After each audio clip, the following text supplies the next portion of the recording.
Hello, this is Basil with Tech Sparks. It's a pleasure to welcome our guest today, Dan Stuart, who founded and was the CEO of GoNabbit, which was acquired by Living Social in June of 2011. He currently leads Living Social for the Middle East region. Prior to that, he led many senior positions at Byte.com. I invited Dan today to learn about the acquisitions of GoNabbit. Dan, welcome. Thank you. It's great to talk to you. Likewise. So let's start by asking you what instigated the idea of GoNabbit's creation. Well, it was, I guess it seems like a long time ago now, but it was December of 2009. And I guess, people refer to it as group buying. It was pretty early days then. I mean, it was basically in the US, it was in Canada, it was in Europe a bit. But even then, it wasn't really talked about that much. So here you hear about, sites here, sites there, and whatever. And it was kind of like, it might have been in other places, but it wasn't really that, it didn't really kind of rise to like the conversation, in the real topic that it has in the last year or so. But we looked at it, looking at sites like, Living Social and Groupon in the States were really the main ones that I knew.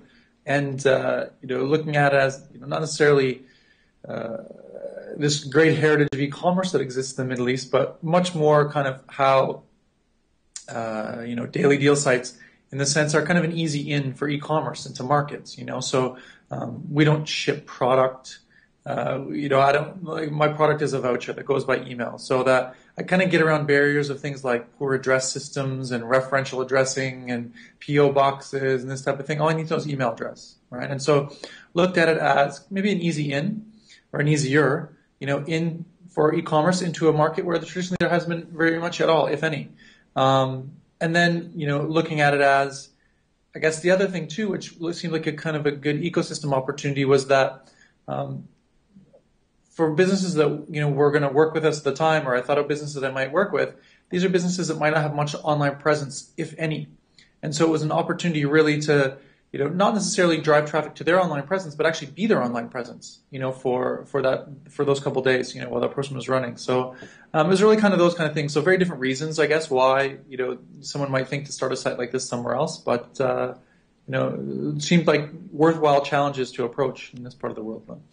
So you spent a lot of time at Byte.com, and again, we're talking about the early stages of GoNabbit. How did that, working for Byte, how did that help you in starting your company?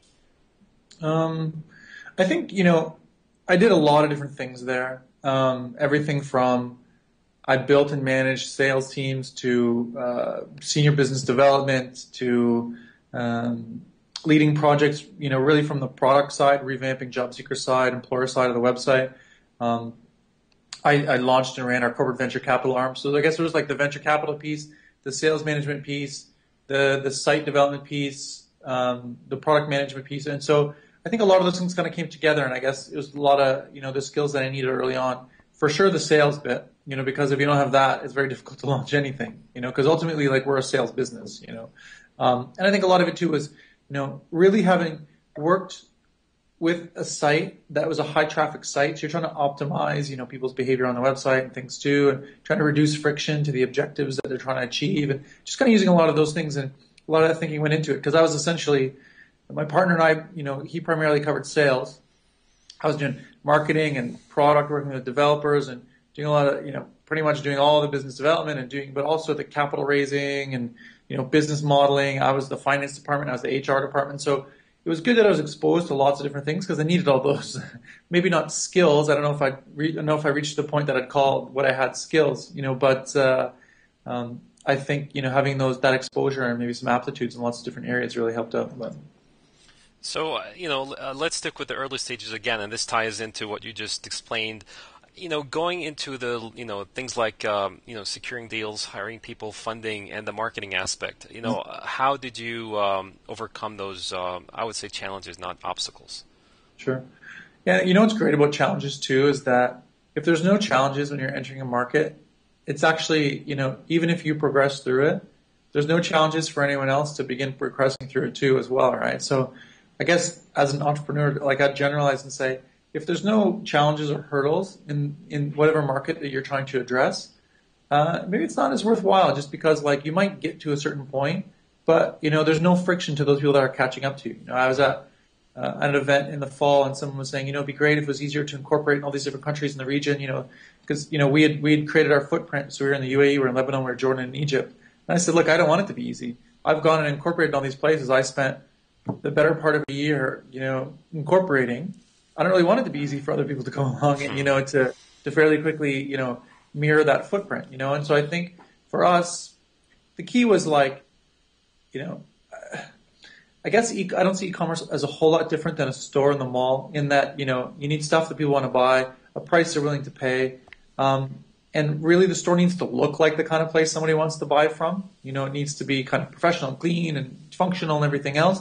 But also there needs to be somebody to answer questions before, during, after a purchase. And I mean, we just kind of took that approach.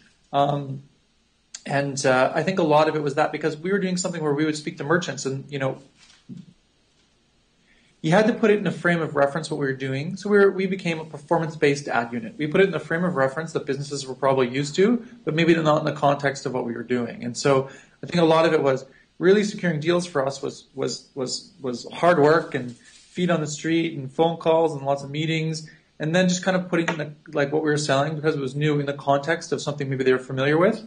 But really a lot of it was just a lot of work. I mean, in terms of hiring staff, I think that what helped us hire staff is that we set a set of values from the beginning that we wanted to operate against, and then we hired against those set of values. You're not always perfect on that, but if people kind of buy into they need to be the right person for the role, but also at the right timing for you as a business.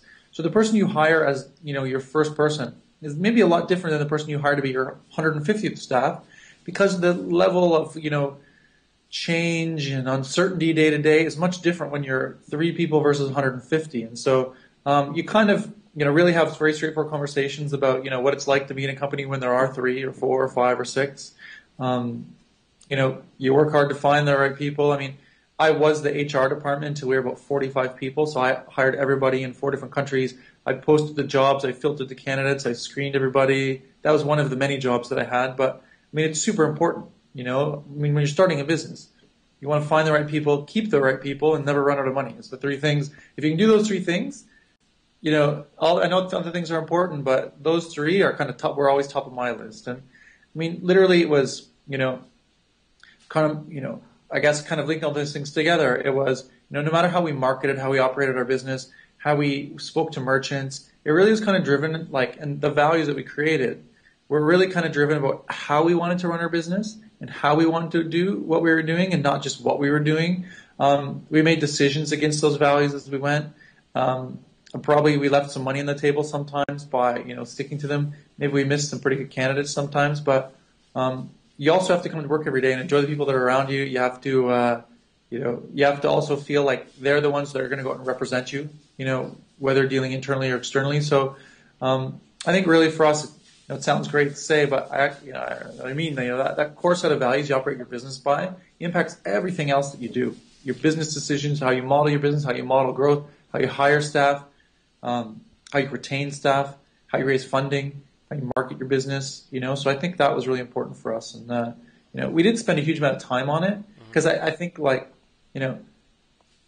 just because we didn't spend a lot of time in GoNabbit days, just because we had actually spent a lot of time, probably in the last 5 or 10 years. Just as working at different businesses, kind of bringing together a set of values that if and when you want to start your own business, what would it look like? And so I kind of had a list already. If we ended up with 6 so many values, I probably had 4 of them already that I knew when I started a company, those are going to be 4 of my company values, And so, because a lot of it, what you do is a product of where you've been. But so looking at, you just mentioned hiring people. What's the toughest talent to find in terms of backgrounds and, I don't know, programming maybe? What's the toughest talent to find? That's the thing. I mean, people will say that, I read a lot online, things that are based in the U.S., let's say, and they always talk about, programmer, developer founders, using key, business side founders is always a bad sign for a business and this type of thing. So I think, I might argue that, if you look at some of the most prominent startups that have become ongoing businesses in the Middle East, very few are developer founders. I think because we have a lot more business challenges than development challenges. Our challenges are things like legal, corporation, funding, this type of stuff, which it's not so much product based. So yes, the product is mammothly important, but I think our hurdles don't necessarily lie in product as much. They much more lie on the business and the legal side. And so I think that's why you've probably seen more kind of business side founders than like programmer side founders. And I think, right now, I think we're at a stage still where you don't win so much based on technology. You win so much more on business model and implementation. And so I think that there's kind of been almost like not a forced de-emphasis on development, but it's not as vital. Don't get me wrong, it's super important, but if you had to choose, if I could go be 51 to 49 of one of those sides, I'd still be business than development right now, just because, our business wasn't technological innovation. A lot of the businesses, when you look at some of the businesses raising money, they're not technological innovations. The flash sales sites in the region, the new guys coming up, shoe stores and subscription commerce and things. They're not tech plays, right? They're business model plays. They're marketing communication plays. And I think that's kind of where we are right now. So technology and developer experience. I mean, I ended up hiring one of the guys I worked with at Bait, for example, because I knew he had experience on high-scale websites in multiple languages, scalability, development, and he didn't really have much experience in the platform that we worked on, but he had learned that. He learned that, and so, but had kind of the right experiences with like high-scale sites. Which again, there's not that many people in the region that have experience with high-scale websites that aren't fairly static forums or whatever, that actually have user registration, credentialing, this stuff, especially commerce as well too, right? So I think that's something that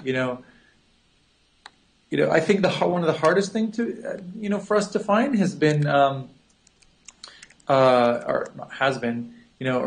was people that had experience marketing and branding in the online space and user acquisition, on like towards conversions. So there's lots of people who work for like agencies, and they're doing the online media buying for FMCG and this type of thing, where it's about brand building, whatever. Ours is user acquisition to conversion, right? Email subscribers and transactions. So there's just not that many people that had experience doing things like that, really implementing budgets online. And so I kind of did all of that too, for the first year or so as well, and learned. I knew some stuff in the first place and learned as I went, and I think that was one of the biggest challenging, is that kind of experience with really kind of not digital marketing, because there's a lot more of that now, but really kind of online commerce-driven, conversion-driven marketing. But so looking at the part of the company where looking at the acquisition process, that was an exciting part of the life cycle of GoNabbit. Can we talk about that? How did the process start, and Sure. Did you approach them, or was it the other way around? Yeah, it's a funny time. It was really kind of kicked off, I'd say, in I guess December of 2010. We're 10. And how long was it before you started? I mean, after you started the company? So we launched our first deal in May of 2010, and in December of 2010, I got some advice from actually the Rabia, the CEO of Bait. And he said, look, when I started one of my businesses before, what I did is even though I was early on, I kind of reached out to the larger players and didn't say, look, come and buy me. I said, here I am, I'm on the map, I'm in this part of the world. If I ever scale up to a point, if you're ever looking to move in other parts of the world, we've started a conversation. And so it's kind of really what I did. I reached out to a few different people, and one reached out to me. So in the course of December, I had kind of like 3 different initial phone calls. We were in the process of looking to like raise some money. What really kind of quickly turned into, by January, we had 3 term sheets for full or partial acquisition of our business, and so it was all a bit, you didn't really expect that to happen at that time. Like, I'm not going to tell you, when we started the business, we expected, 7 months in or 8 months in to have, term sheets for acquisition. And I think a lot of it was we could tell an understandable story. We launched our business as a credit card-based transaction business, and it was something that, for people out, for guys in the U.S., for example, it's what they know. They know credit card transactions, right? They know when you talk about like scalability numbers, they know credit card. They understand like, if you talk about, okay, I take cash payments and these type of things, fine. You can tell the story around, It's a product of reaching the ecosystem and whatever. But for us, we were pure credit card at that point. It was an understandable story. We had very good like metrics against things like revenue per user, our user acquisition costs and things. But I took a few flights. I went to a few different places in the States. We ended up in January with a few different offers, and then sounds great, seems easy, and then it's challenging. If I give you one thing and I say, do you want it or not? Sometimes it's a bit easier than if I give you three things and say, do you want them or not? And if you want one, which one do you want? And especially if they're very different, right? Mm-hmm. And so I think that was one of the things for us that became challenging where, we had to discuss a lot, like what was the best thing for us as a business? What was the best thing for us as shareholders? What was the best thing for us as staff? What was the best thing for us as managers in the business, that were going to stay with the business? Like, who did I want to keep working with?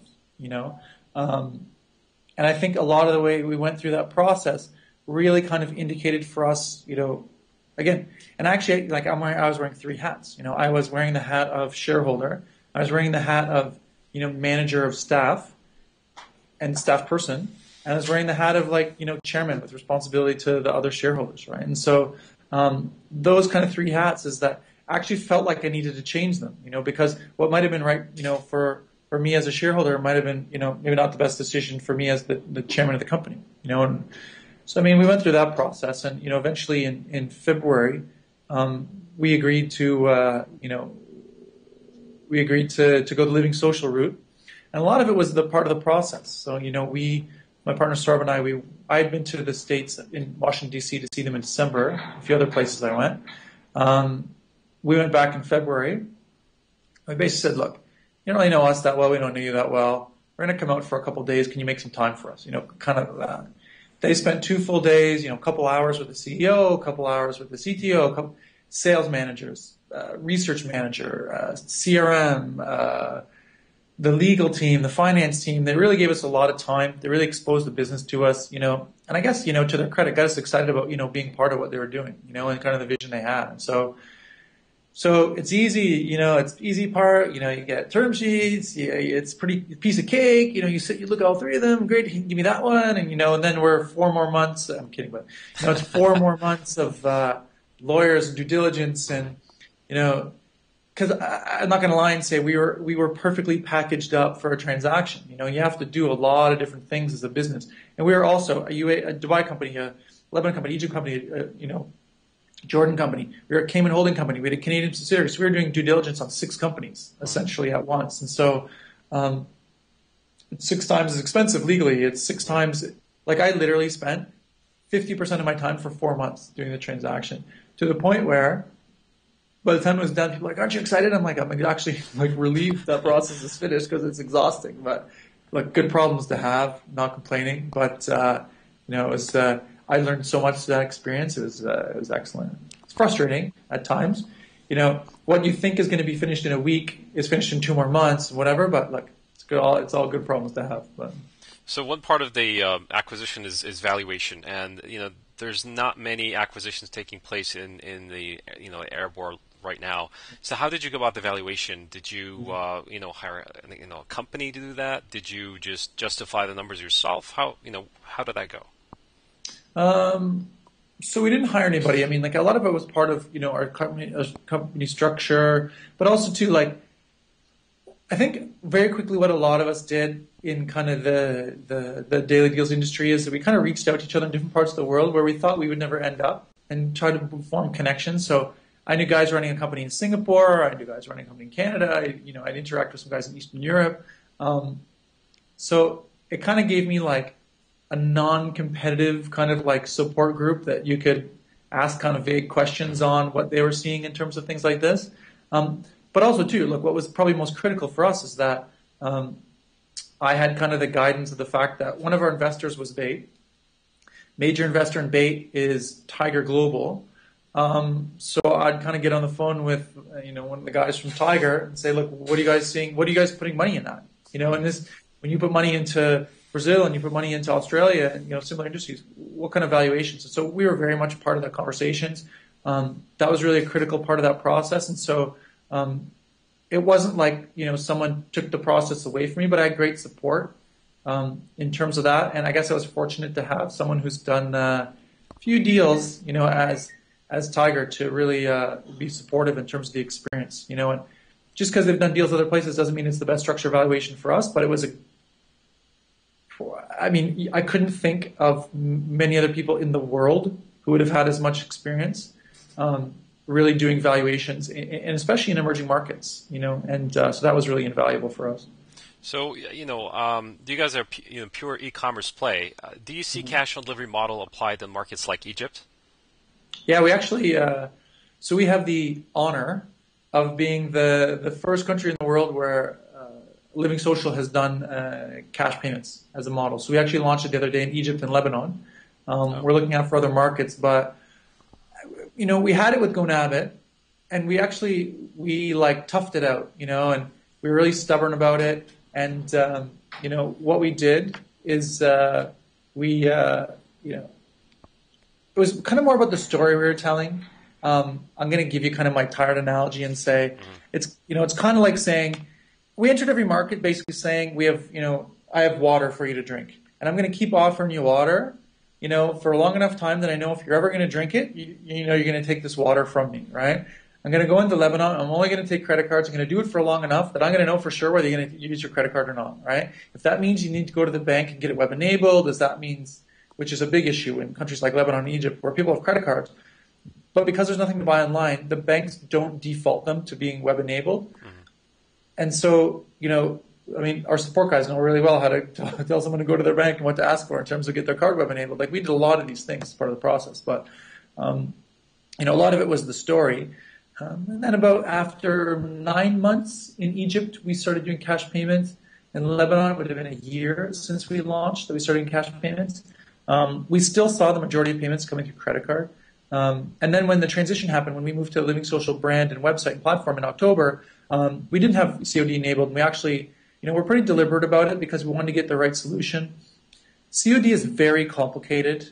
It's not complicated. Cash is very simple. What's complicated is if you come on a website, you make a payment, you pay with your credit card, your system has instant status updates. I know, did the credit card go through or not?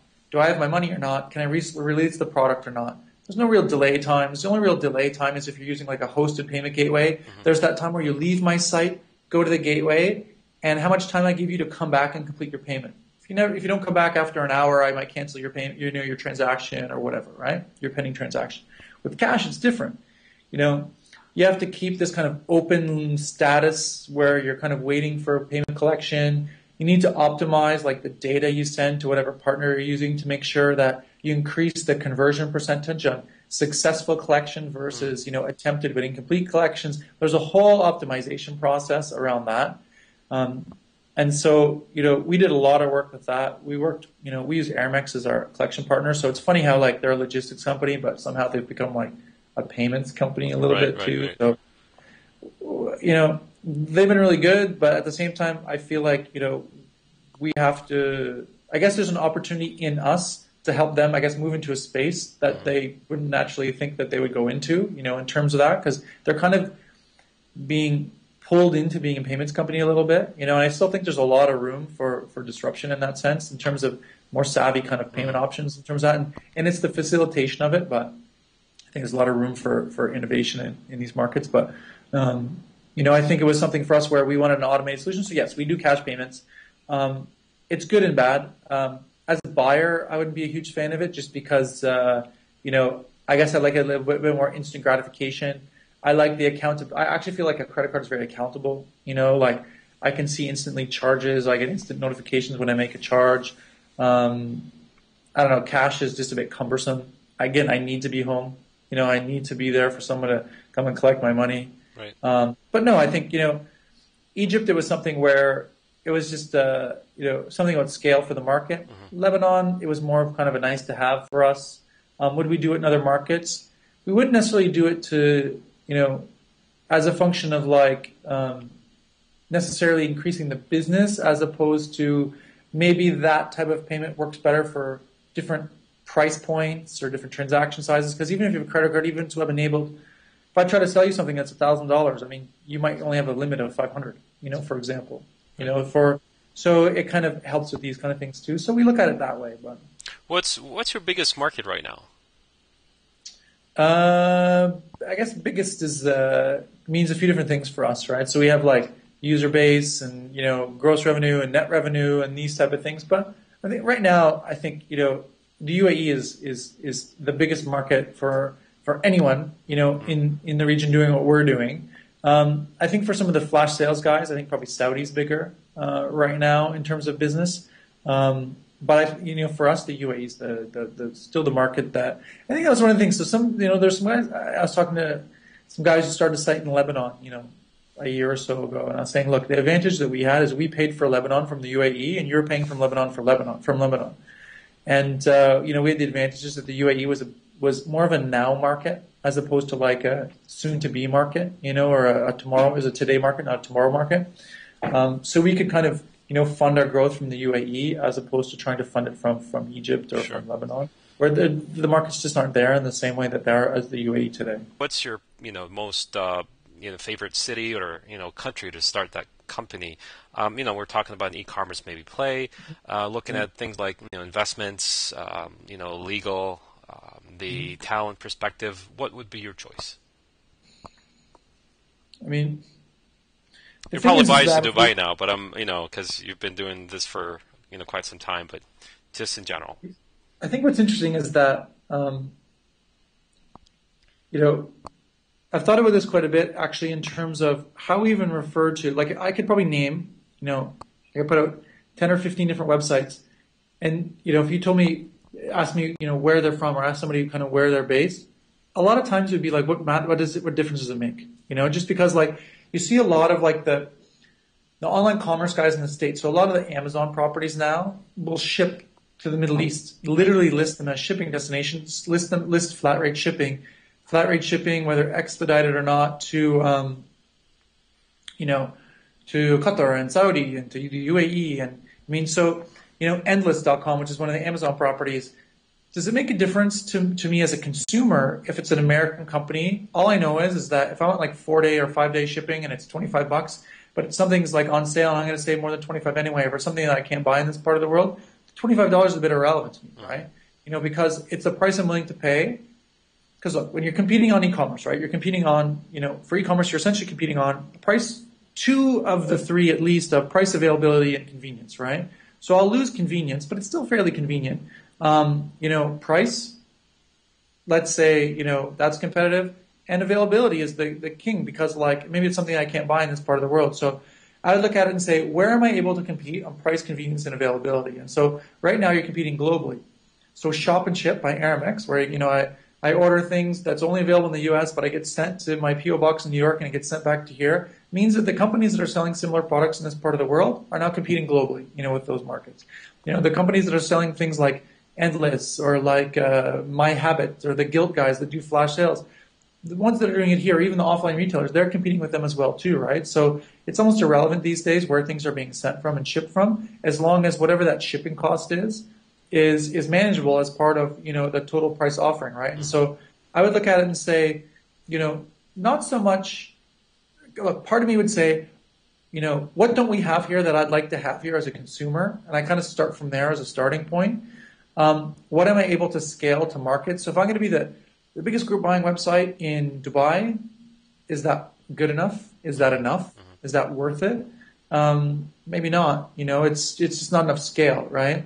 But I would look at something where, what are kind of underserved markets? I mean, like if you think about it, e-commerce is hard to enter in this part of the, in the Middle East region. Why? Because payment gateways, it's not even that there aren't any, it's that the minimum barrier to entry from a cost perspective makes them prohibitive to young startups, right? So if I'm asked for $50,000 or $75,000 collateral and I've only raised $300,000, that's a huge chunk of my, capital I've raised to lock away with my payment gateway provider that gets completely removed from working capital, right? So there's that challenge, right? But I think marketplace models still work. There's a lot of people that make cool things. There's a lot of people, doing fashion in the Middle East region and doing fantastic stuff, but don't have the scale. So, almost picture like a I don't know, like an Etsy for fashion, but, and that kind of thing, where you're basically providing this like facilitative marketplace, and really kind of, pooling together, a lot of the, people that are out there to, that maybe don't have the scale on their own to, really create that marketplace, but you're kind of creating that online shopping mall a bit. Because I think, again, if you look at some of the look at the businesses that have reached scale in the Middle East. Bait, marketplace, right? Job seekers and employers coming together. Souk, marketplace. Sellers and buyers coming together, right? GoNabit, merchants and customers coming together. We're the facilitator, right? We're the middle. So, I think it's thinking along those lines of not so much what are you able to build and sell, it's what are you able to facilitate amongst people that are already looking to buy and already building things to sell. That's really Definitely, interesting. I don't know if that makes sense, but. So looking at, you worked for Living Social, GoNabit, and now you're working for Living Social. How is, did the DNA of the company change much? How about revenues? Did you see a significant increase in revenues? So the DNA of the company, one of the things that appealed to us about Living Social was that I could literally take our 6 company values with GoNabit and map them to the 5 company values of Living Social. We had things like race like a pro, fast and smart was one of our values, and one of the Living Social values is live hungry. I could very much kind of map those as part of the story. I could map things like surprise and delight, Living Social, and leave happiness in your wake and be remarkable daily with GoNabit.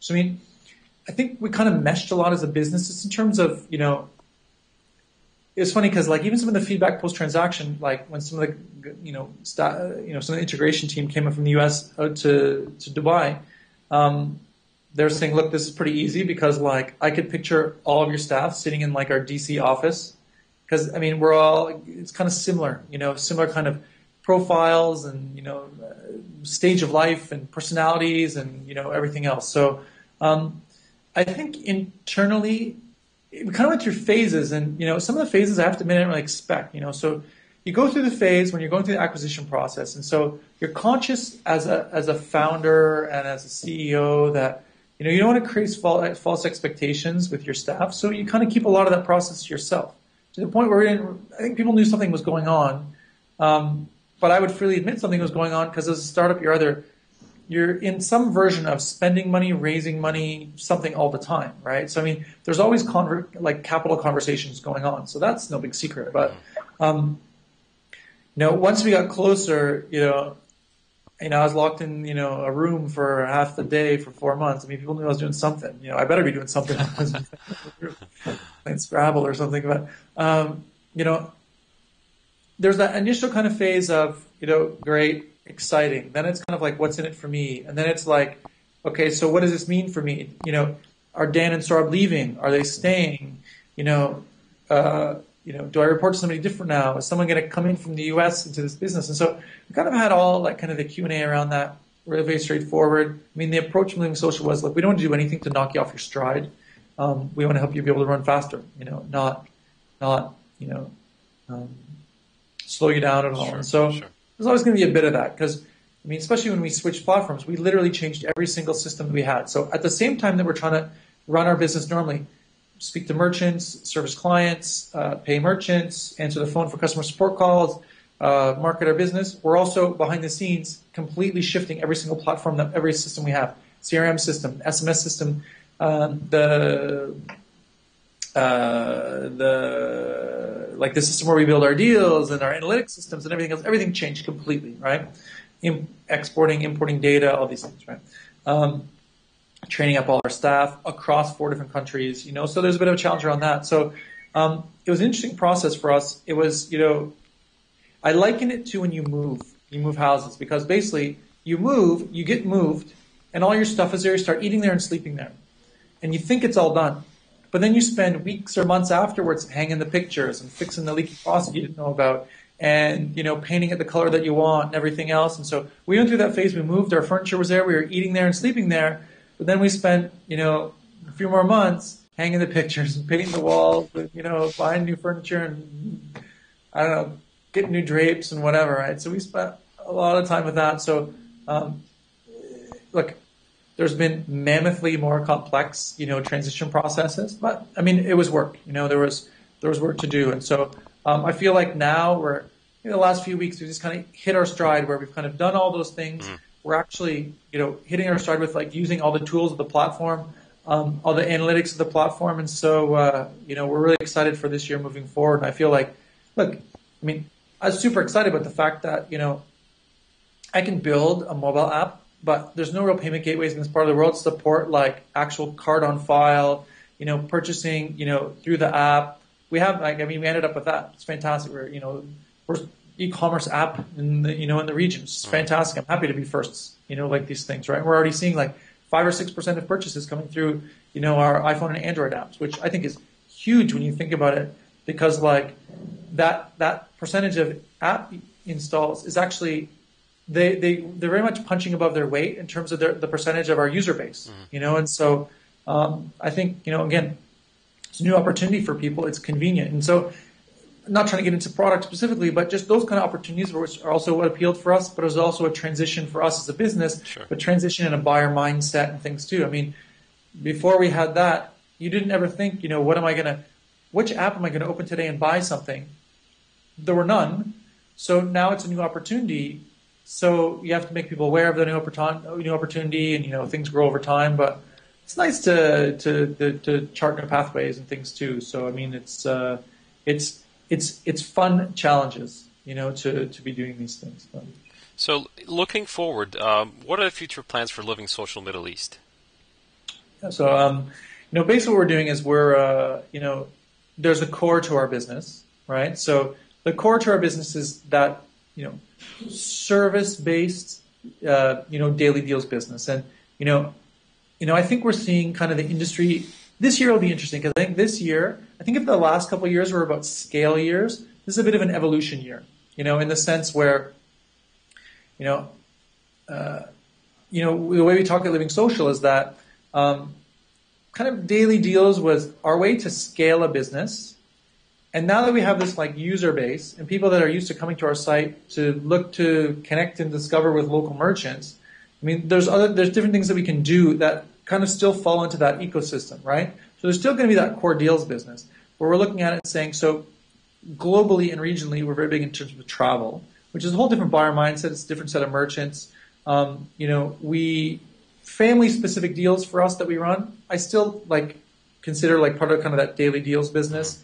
But it's really kind of saying, we are and want to be a local commerce company where we're, ultimately the go-to for people looking to connect and transact with local merchants, So whether that means, if you look at some of the stuff we're doing in other parts of the world that, we might see in this part of the world this year is, we're doing things like online ordering in the U.S. now. So we've entered that in some markets where, I want to order, from a restaurant, either know what I want or don't know what restaurant I want, who delivers to where I live, transact.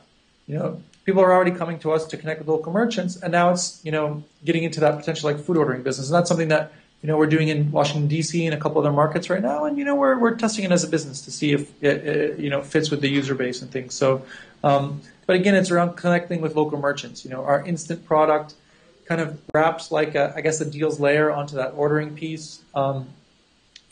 Looking at things too. Recently, we've got into something at GoNabbit we thought for a long time, which was this concept of selling physical products. It's far more. Is it more complicated than selling vouchers for services? Probably, just because price points are different, which has impacts on payments, which has impacts on fulfillment. It's a different kind of fulfillment because it's not like I'm going to go to the restaurant when I want to. It's that I bought that thing. When's it coming to my house? It's a different value chain. Yeah, that whole piece is much different, and it's different in different parts of the world. So if you buy a voucher from me in London, you buy a voucher from me in Dubai, I still send it to you by email, right?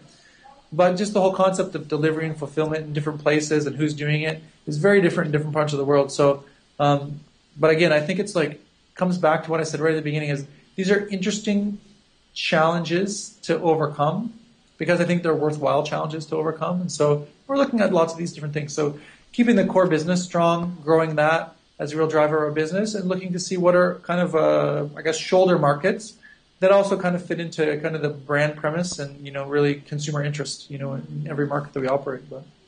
So coming to the last question of the show, we've taken a lot of your time. It's been really exciting. What pointers would you like to give our audience regarding, building startups that grow and can be targets for acquisition? Yeah, I mean, how long do you have? I mean, I think some of the keys that I went through with my experience is that, I'd seen a lot of, proposals and business plans, when I was running Interlock with Bait, the corporate venture capital arm. And I guess a couple of the things that I didn't see from most of them is really kind of like founder commitment, like how much are you willing to do? Like for me, it's almost exactly 2 years since I incorporated, GoNabbit, within a couple of days. I think it's like this weekend. But, I was willing, and I did. My wife was 9 months pregnant. I liquidated all my savings. I quit my job, and I started a business. And so people are like, wow, that's a huge risk to take. How'd you know it was going to be successful? I'm like, I didn't. I felt like I set some milestones so that I'm going to go all into this because it was something that I had bought into. I had good initial feedback that, other people were going to potentially buy into it. And I thought it was kind of a game worth winning. It seemed like there was a, potential, there's opportunity for successes in it. But at the end of the day, you don't know. So, sometimes you have to risk it. And it's not like, well, let me do it part-time for the first little bit, whatever. I don't know. Maybe that works in some cases. All I knew is that I had to do it full-time, full money. I funded the business myself for the first 6 months. It was all the money I had. It was all the credit card room I had and everything else till our first capital raise came in, or our only capital raise came in. That's what I had to do. That's what I was willing to do. And so kind of have to ask yourself, pick the right horse, or pick one that at least looks fast, and, if you're going to put all your money in it, go for it, and put what you're able to. But ultimately, if it's a game worth winning and playing, then someone else is going to start playing too. So you need to make sure that you're running fast enough that you're trying to create daylight between you and someone else. I think also too for us was having a business model that had clear milestones and metrics. So we sell stuff. So I could see, there was immediate business model feedback. So day one, we launched the website, May 26th. We either sell stuff or we don't. Day two, new deal. We either sell stuff or we don't. Day three, day four, day five, day six. So let's say 10 days go by and we sell nothing. We can try to do some things about it. Day 12, day 15, day 20, we sell nothing, sell nothing, sell nothing. I guess fairly early on, we could pull the ripcord and get out, or whatever. Because it's not like building up hundreds and thousands and millions of users and then figuring a way to monetize them and whatever. Investors like models, especially in markets where there's limited legacy of exits and transactions. They like more easily understandable business models, which are revenue driven, which have key kind of drivers. Because ours is really what? What's it going to cost for us to bring someone to the website? How many people are going to buy something? What percentage do we think? When we model it, how much are they going to be spending, and how much of their spending are we going to keep? Is really our revenue model, of anything, right? But it's an understandable business model. It's a business model that's thousands of years old, right? And so, it's something where we can do that. It wasn't Twitter would be tough to start in this part of the world and get funding for because it's great, how are you going to make money? And if you're in a part of the world where there's a legacy of of product exits and founder exits and talent exits, great. We don't have that.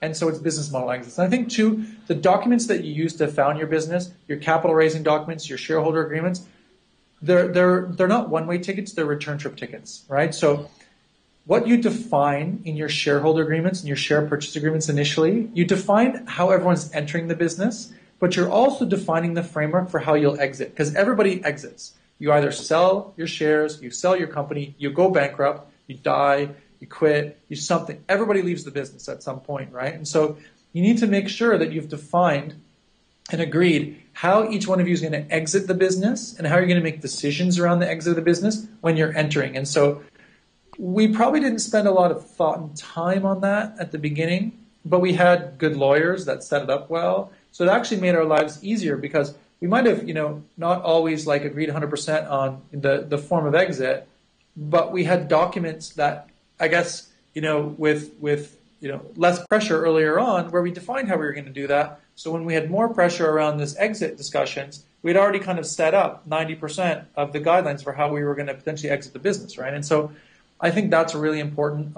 You know, and thinking that you can raise money without a lawyer and things too. Look, you don't have to spend, you know, fortune, but the money you spend on proper like legal advice and document structure is well worth it. Within reason, it's well worth it. Just because, I mean, you're willing to put a couple $100,000 or $50,000, you're going to want to go raise money into a business, but I mean, have an uncertain structure about ownership and minority rights and shareholder rights and all these things.